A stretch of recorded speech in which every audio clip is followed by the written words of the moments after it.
candidatos ante la autoridad electoral corresponde a los partidos políticos, así como a los ciudadanos que soliciten su registro de manera independiente. Ya superamos, pues, que dentro del concepto calidades no se encuentra la de ser postulado por un partido político. Ya se acepta expresamente que puede haber candidatos que soliciten su registro independiente, pero para esto, desde luego, se exige que se cumplan los requisitos, condiciones y términos que determine la legislación.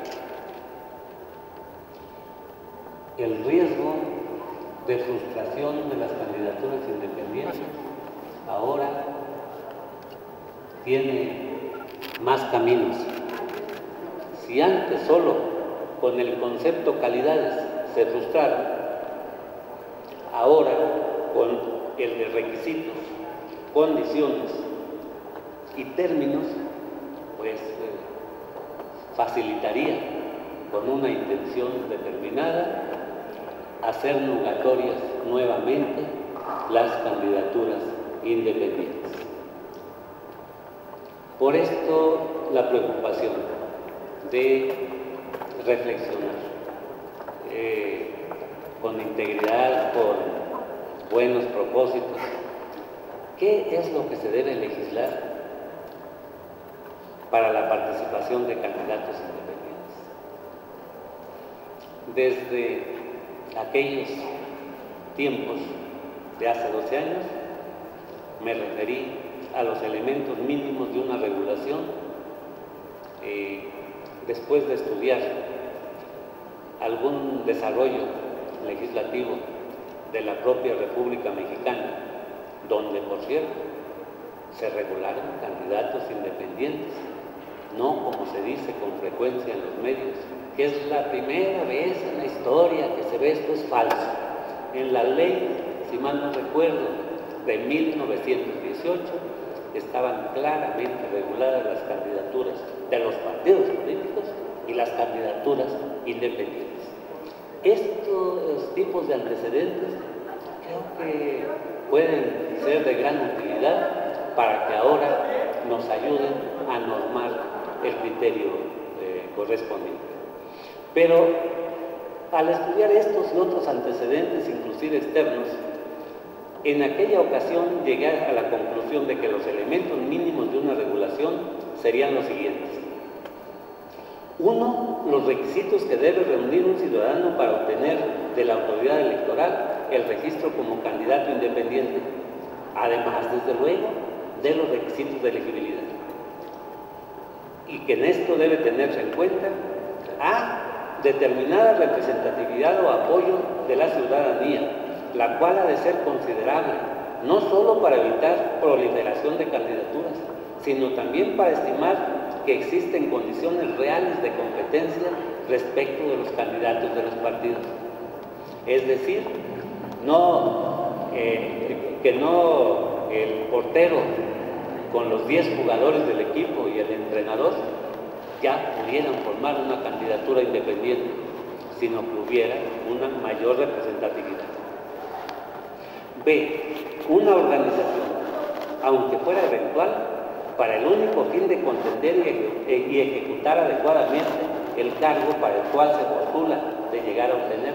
Es decir, una organización hasta para actuar dentro del proceso electoral, pero también para enfrentar responsabilidades, para asumir derechos y, en su caso, para tener un equipo de respaldo de llegar a ocupar el cargo correspondiente.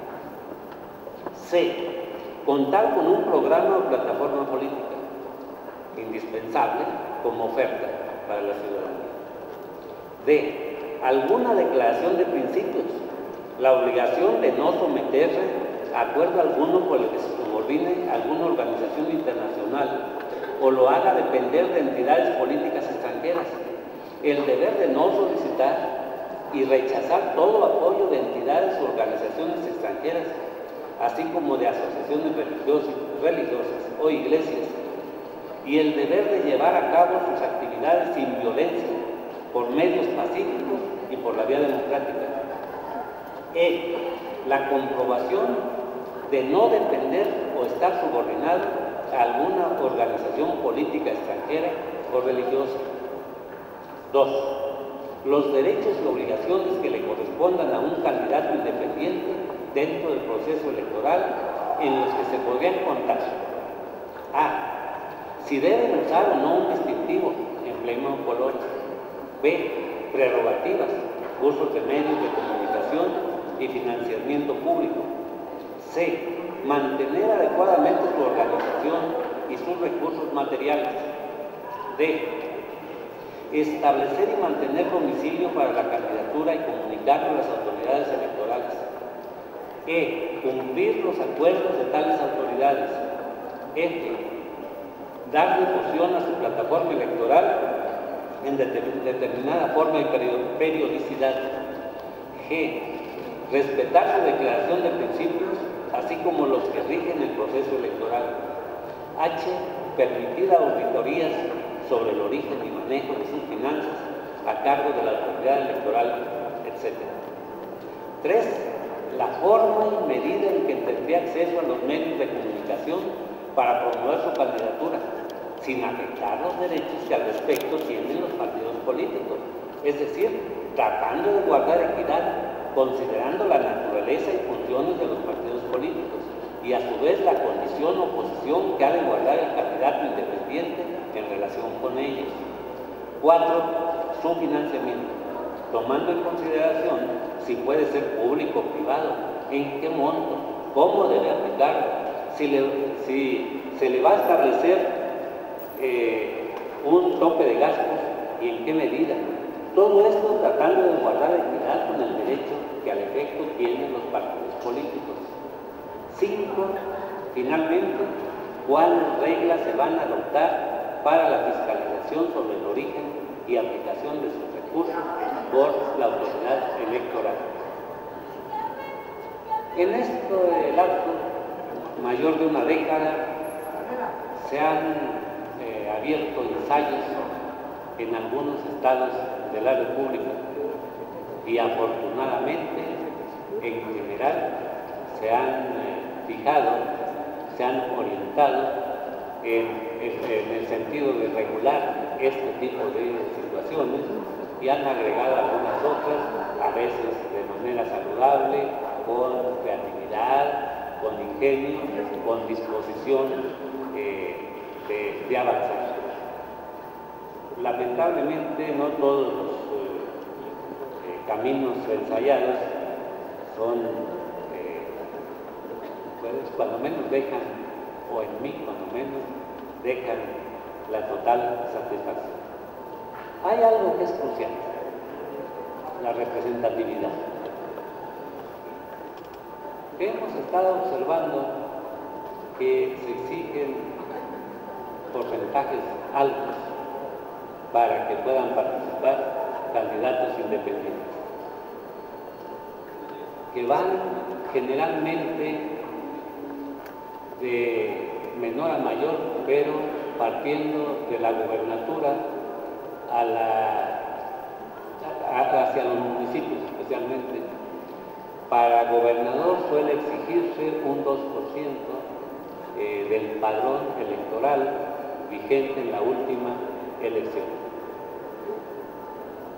Todavía hace poco se discutió en la Corte si ese 2% tendría que ser repartido en partes iguales en los diversos distritos del Estado, o si debía de darse en su conjunto el 2% sobre el padrón.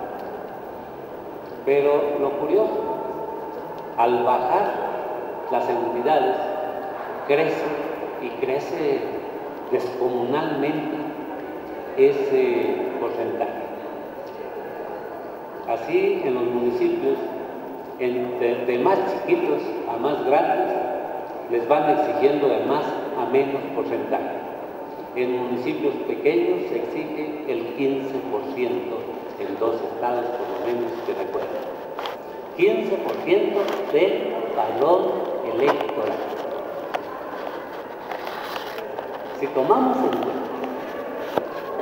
que de ese padrón votan cuando bien nos baja un 60%, entonces les estamos cargando una representatividad a los candidatos independientes de una parte de la población que propiamente no está activa.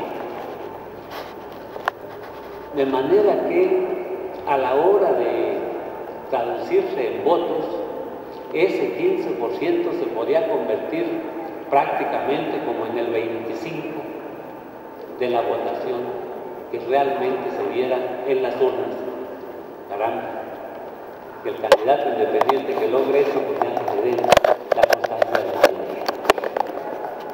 Le están exigiendo, pues, cantidades inimaginables a alguien que no tiene una organización, que no tiene un financiamiento permanente, que está buscando iniciar una carrera política, que está buscando iniciar la representación de una corriente de opinión en la entidad de qué se trata.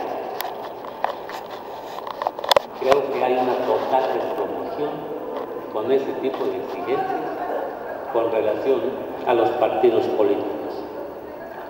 Las cifras no mienten. Muchos partidos políticos, o por lo menos algunos, para no ser incisivo, no tienen ese 15% dentro de su membresía. De manera que compiten en condición de ventaja, con menos representatividad en un momento dado que la que le exigen a los candidatos independientes. Creo que sobre eso debemos reflexionar. Precisamente en la ley de 1918, el fenómeno era al revés. Aún a los candidatos de los partidos políticos les exigían una representación para la diputación. Y esa representación era la firma de 100 ciudadanos. Pero tratándose de los candidatos independientes, no les exigían 200 ni 150, les exigían 50, la mitad de lo que se exigía a los partidos políticos, lo que desde mi punto de vista se entiende perfectamente, porque de esa medida, o mayor inclusive, es la desproporción que hay entre una organización bien aceitada y funcionando que una que está en proyecto de funcionar por lo pronto para una sola elección. Yo en esto llamaría o pediría que se tomara muy en cuenta la situación.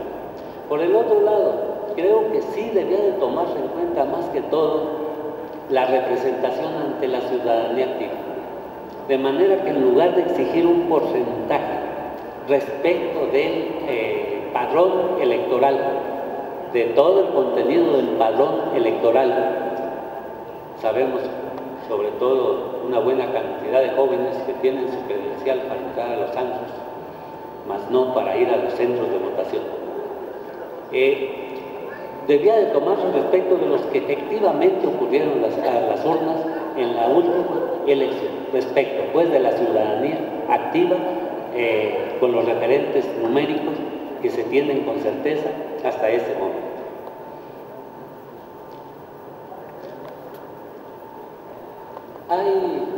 Parece consenso respecto de que los candidatos independientes no deben intervenir en las elecciones por el principio de representación proporcional. Vistas las que tenemos hasta ahorita, respecto de las de diputados, se entiende perfectamente, porque se hace por fórmulas y por distritos electorales. El voto que yo emito tiene una efectividad inmediata dentro de un área geográfica determinada. No de manera general, de manera que para el candidato independiente, pues participa en una porción generalmente. Él no va a ser candidato a diputado por todo el estado, por ejemplo, o por toda la nación, sino exclusivamente por un distrito determinado. De manera que ahí, con los instrumentos que hasta ahora tenemos, veo, y lo dije desde hace 12 años, verdaderamente difícil que pudiera intervenir o tener algún efecto en representación proporcional. Pero no lo veo igual respecto de los municipios. Allí sí, se vota por una planilla. Toda la población del municipio vota por una planilla. Los votos pues son iguales, son parejos, no tienen distinción por parcelas, etc. ¿Qué persigue la representación proporcional? Que en el órgano colegiado de gobierno estén representadas las distintas corrientes de opinión que hay en la población.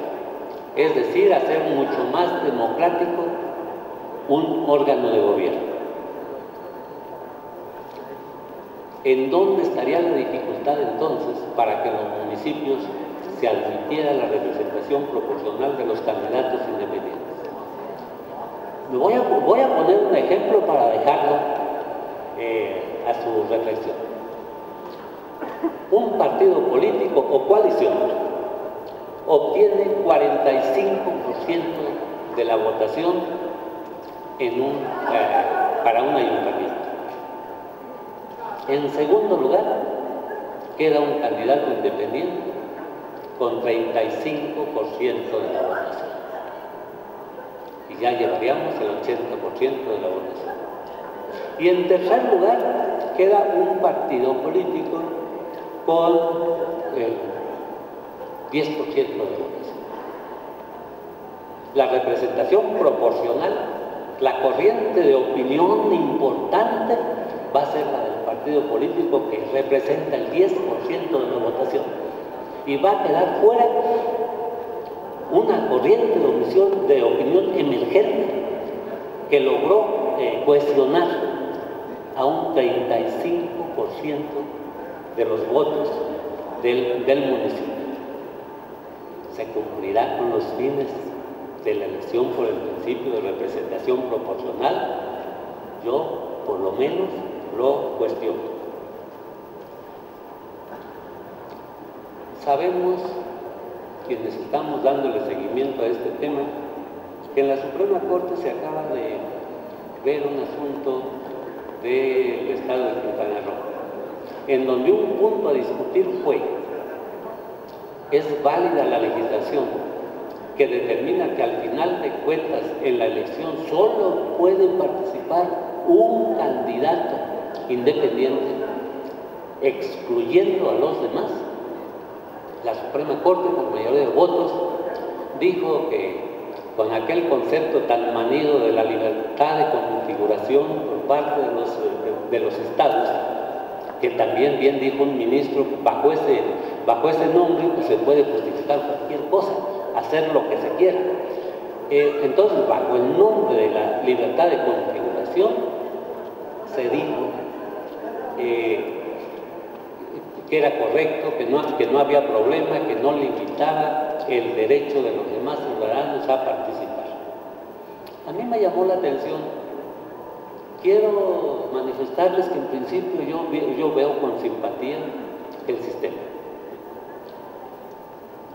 Si se dejara que todos los candidatos que reunieran el X número, digamos el 2%, si así fuera, del padrón electoral o de la última votación, y se juntaran de repente varios cientos, ni siquiera habría equidad en la contienda.